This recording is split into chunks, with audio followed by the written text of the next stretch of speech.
జిల్లాలో కోడి పందాల నిర్వహణకు చేస్తున్న ఏర్పాట్లను పోలీసులు అడ్డుకుంటున్నారు. పొంగుటూరు నియోజకవర్గం చేబ్రోలు గ్రామంలో కోడి పుంజులకు కట్టే కత్తులను స్వాధీనం చేసుకున్నారు. ఏలూరు డీఎస్పీ శ్రావణ్ కుమార్ ఆధ్వర్యంలో పోలీసులు మెరుపు దాడులు చేసినట్టు తెలుస్తుంది. ఇక కోడి పందాలకు రెడీ చేసిన గ్రౌండ్ సైతం ధ్వంసం చేస్తామని హెచ్చరించారు. ఇక కోడి కత్తులు కట్టేవారిని బైండ్ ఓవర్ చేశామని, కోడి పందాలు వేసేవారిపై కఠిన చర్యలు తప్పవని హెచ్చరించారు. ఏలూరు డీఎస్పీ శ్రావణ్ కుమార్తో మా correspondent Murali face to face. జరిగే కోడి పందాలను అరికట్టడానికైతే ఏలూరు జిల్లా పోలీసులు అయితే ఉక్కుపాదం మోపుతున్నారని చెప్పుకోవచ్చు. దీనికి సంబంధించి మనతో మాట్లాడడానికి ఏలూరు డిఎస్పీ ఉన్నారు. చెప్పండి సార్, ఈ పండగ 3 రోజులు జరిగే కోడి పందాలు జరగకుండా ఉండటానికి ఏ విధమైన భద్రతా ఏర్పాట్లు కానివ్వండి, ఏ విధమైన చర్యలు తీసుకుంటున్నారు? సార్, ఇప్పటి వరకు కూడా ఈ కోడి పందాల విషయంలో మేము సుమారుగా ఒక 1300 మందిని బైండ్ ఓవర్ చేయడం జరిగింది. ఇంకా బైండ్ ఓవర్లు కొనసాగుతూనే ఉన్నాయి. అదేవిధంగా ఎవరైతే ఈ ఇల్లీగల్గా బరువులు ఏర్పాటు చేసి ఈ కోడి పందాలు నిర్వహిస్తాం, లేకపోతే ఇతర అసాంఘిక కార్యకలాపాలు పాల్గొన్న ఇదే పరిధిలో మేము ఈ 11 బరువులని చేయటం, అలానే మొత్తం మీద నా సబ్ డివిజన్ పరిధిలో, ఏలూరు సబ్ డివిజన్ పరిధిలో సుమారుగా 25 బరువులను కూడా మనం అంతా కూడా ధ్వంసం చేయడం జరిగింది. అదేవిధంగా హెచ్చరికల బోర్డు చేయడంతో పాటు వాళ్ళకి నోటీస్ ఇవ్వడం కూడా జరిగింది. అదేవిధంగా ఈ రోజు నాడు మనం ఎవరైతే ఈ కోడి పందాలకి ముఖ్యంగా అయినటువంటి ఈ కోడి కత్తులు ఏవైతే ఉన్నాయో ఆ ఇన్ఫర్మేషన్ పట్టుకోవటం, దాని మీద మేము సుమారు 1300 ఈ కోడి కత్తులు స్వాధీనం చేసుకోవటం, అలానే ఈ తయారు చేసే మిషన్స్ కానీ, లేత్ మిషన్స్ కానీ కూడా స్వాధీనం చేసుకోవడం జరిగింది. కాబట్టి ముఖ్యంగా అందరికీ చెప్తున్నాం, ఎవరైతే కనుక అసాంఘిక కార్యక్రమాలకు పాల్పడొద్దు, పండుగను ఆనంద వాతావరణం కలుపుకొని సాంప్రదాయబద్ధంగా గడుపుకోవాలని కోరుకున్నాం.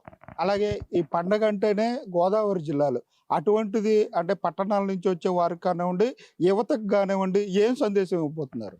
అదే ఆనందంగా పండగ గడుపుకోండి. మన గోదావరి జిల్లాలో కొత్త వినూతనంగా ఇప్పుడు మనకున్న మోడర్నైజేషన్ టెక్నాలజీ ప్రకారం అంతా మనం కూడా అభివృద్ధి పదంలోకి వెళ్తున్నాం. ఇంకా ఈ జంతువుల్ని హింసించి తద్వారా పొందే ఆనందం కన్నా ఇంకా బెటర్గా మన సాంప్రదాయబద్ధంగా చాలా ఆటలు ఉన్నాయి.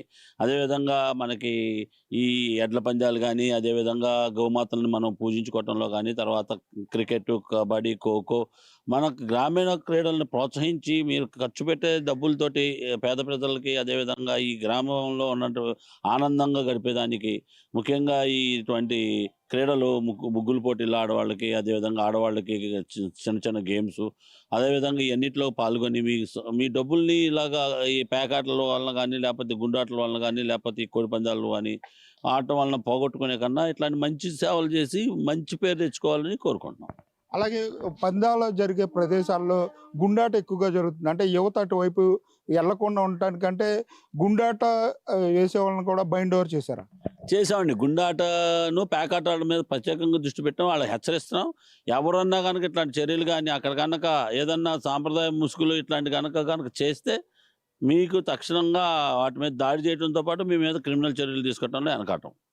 అలాగే ఏలూరు జిల్లా వ్యాప్తంగా కోడి పందాలు వేసే వారిపైన అయితే హెచ్చరిక, ఏలూరు డివిజన్కు సంబంధించి ఇప్పటికే బైండ్ ఓవర్ కేసులు పెట్టాము. అలాగే కోడి కత్తులు కట్టే వాళ్ళని గుర్తించి వారిని కూడా బైండ్ ఓవర్ చేశాము. అలాగే గుండాట, పేకాట వారిని కూడా గుర్తించి వారిని కూడా ఎవరైనా అసాంఘిక కార్యకలాపాలకు గాన వెళ్తే వారిపై తీవ్రంగా చర్యలు ఉంటాయని చెప్పి ఏలూరు డిఎస్పీ చెప్పే పరిస్థితులు అయితే ఇక్కడ కనపడుతున్నాయి. కెమెరా పర్సన్ కళ్యాణ్తో మురళి, ఏఎన్ఎన్ న్యూస్, ఏలూరు జిల్లా నుంచి.